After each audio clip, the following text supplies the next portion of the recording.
Băi, fac și eu info asta pentru tot guvernul României și pentru toți conducătorii României. Bă, am văzut pe la toate canalele de știri că nu știți de unde să mai scoateți lovele. Care i-ați mâncat voi, care v-ați construit voi palate și mașini și v-ați cumpărat apartamente prin toată Europa și nu numai. Bă, voi vreți să legalizați prostituția în România? Bă, voi vreți să băgați femeile din România la carici legal? A? Aia vreți să faceți și voi.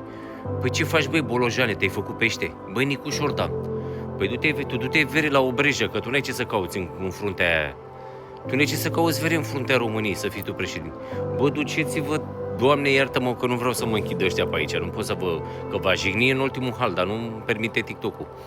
Bă, dar mai duceți-vă vere la Sapoca sau dacă nu, veniți la noi, la Prahova aici, că avem spitalul de nebun la Voila.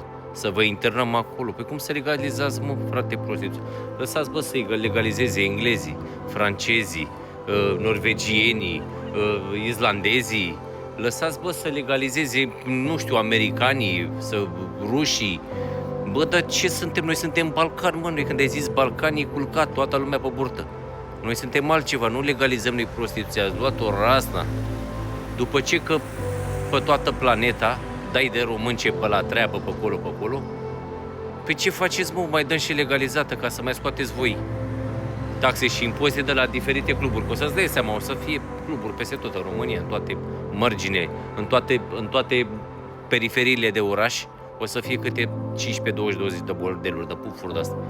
Băi, și ce să se aleagă de voi decât prăfulețul și puțin pulberea, cum aruncă salbeil pe carne de vită. Aha, ăștia, din fruntea României.